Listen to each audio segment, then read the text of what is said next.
Started out with that first summons to discipleship.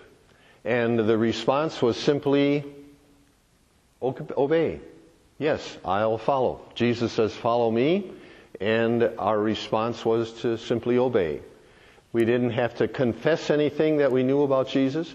We didn't have to memorize anything to know about Jesus. We just simply were called to follow, and our response was to obey. The summons to discipleship. Then last week, that summons to the blessed, we listened to what Jesus said about people who are the blessed ones. Blessed are the poor in spirit. Blessed are the meek. Blessed are the merciful. Blessed are the peacemakers. And we learned from that experience that the summons to be blessed meant not to be blessed because we did those things, but to be blessed because we accepted the call to follow Jesus. And by accepting that summons, we then were summoned to this description of being blessed, because by following Jesus, we were poor in spirit and mourn for the world and merciful and so on like that. By doing that then, we are following Jesus and answering our first summons. And then are called to that blessedness, because that's what results from answering the first summons to discipleship. We're not blessed because we do good things. We're blessed because we said we'll follow Jesus. And that's what we do. So now, this summons this evening is to extraordinary vision. Extraordinary vision. Because we have accepted the call to follow Jesus, the call to discipleship, the summons to discipleship, we've enjoyed the summons to the blessed because of following Jesus and then experiencing those promises that He makes. You'll inherit the earth, you'll be filled, you'll receive mercy, you'll be called children of God, you'll receive peace, all of those promises. We receive those having answered the summons to the blessed and to discipleship. Now, what is it that we then will see if we accept the summons to extraordinary vision? Goes back to what we heard last Sunday. Remember, John the Baptist, in Gospel of John, Jesus is talking to Nicodemus. He says, you must be born again. Nicodemus says, what's that all about? Jesus says, unless you're born of water and the Spirit, you won't see what I'm pointing you toward, and that's see the kingdom of God. Once we accept the summons to extraordinary vision, Jesus says, we can begin to see the kingdom of God. We can begin to see what He's pointing to when He said the kingdom is here among you, it's within you, it's with you. But we only get that when, as Jesus said to Nicodemus, we're born again. We don't see that because we happen to be human beings. We see it because we've been born again, or anew, or from above. We've gotten a new set of eyes. We are given extraordinary vision to see what life is really all about. What life in the kingdom is all about. When I was a young child, my mom would always sit with us in about the third pew and in church, and she would always ask me what the hymn numbers were. They were on a hymn board like we have here, and I would tell her. And when I was about 6 years old, she would ask me what, I guess 5 years old I was, what's the next hymn, and I would kind of squint at it and kind of try to see it, and she realized that I was having trouble reading those numbers all of a sudden. So she took me to the doctor, and he diagnosed me with a real hard case of nearsightedness. And so at age 5, I got my first glasses. When I walked out of the doctor's office, I said to my mom, "Oh, I can see the people on the other side of the street." I didn't realize at that age that I couldn't see clearly the people on the other side of the street.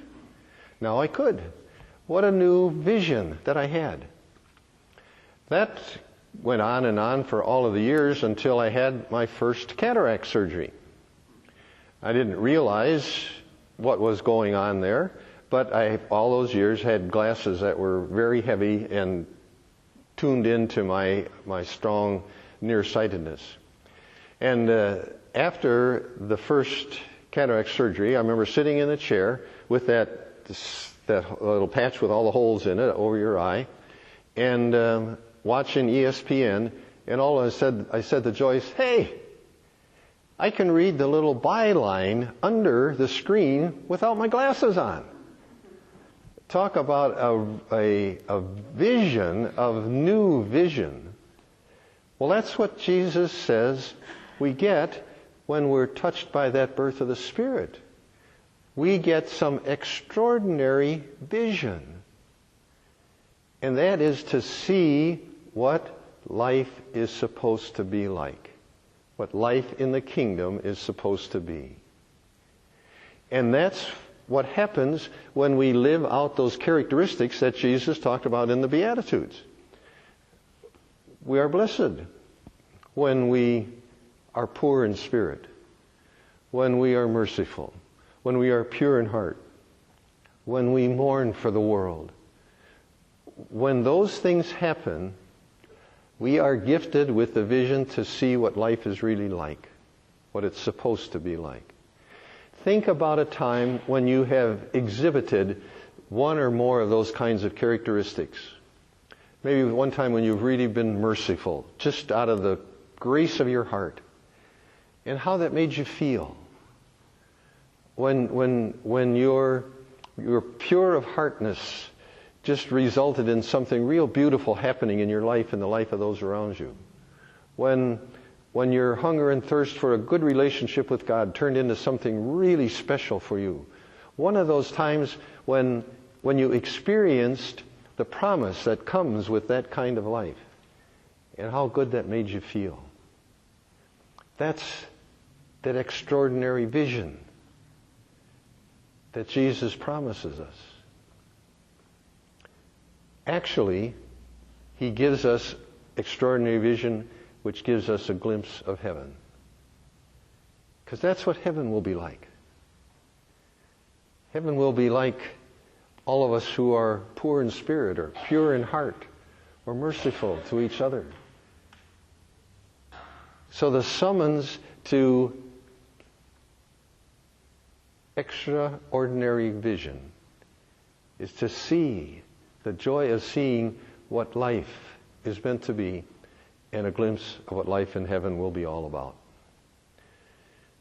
Now Jesus says in the gospel then tonight, you're the salt of the earth. Notice Jesus doesn't say you could be, or you might be, or you should be.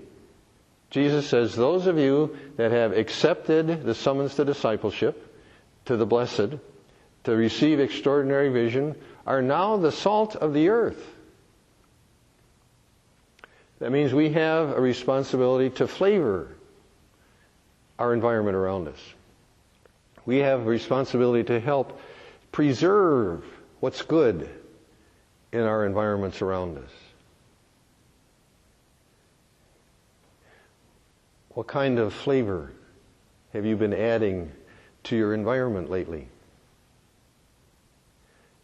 What kind of taste, what kind of good taste do you add to what the people in your life experience from you?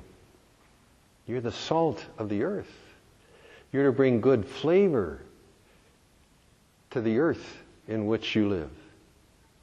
You're to help preserve the world. What good in the world have you been trying to save since you've gotten this extraordinary vision to see what life is really all about? Or you are the light of the world.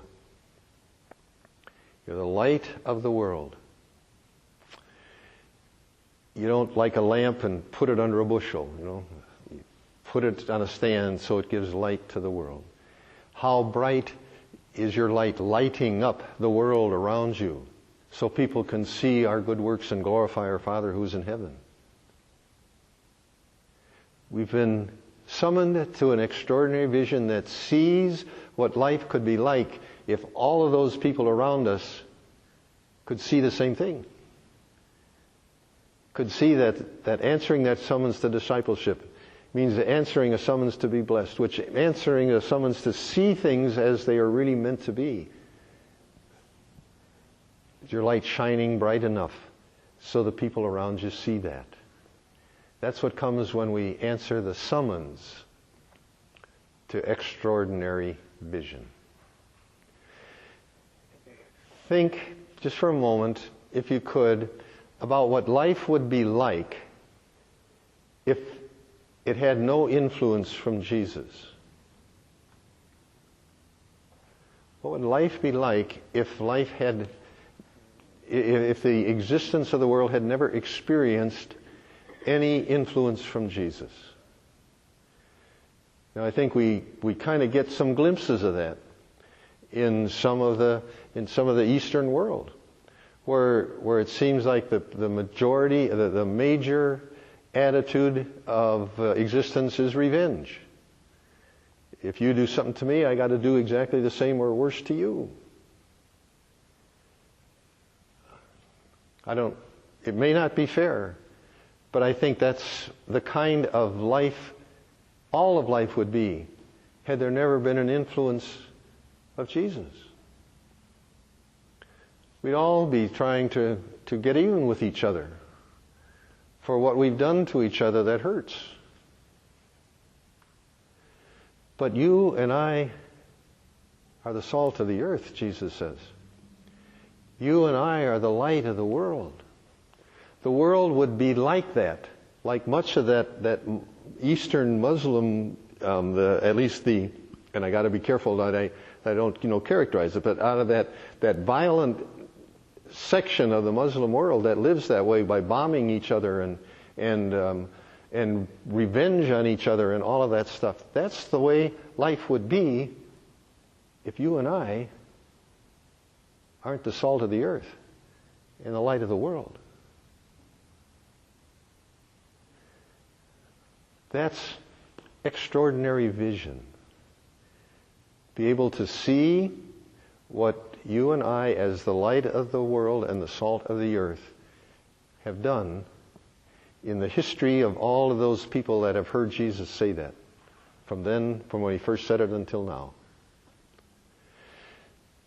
That's answering the summons to extraordinary vision.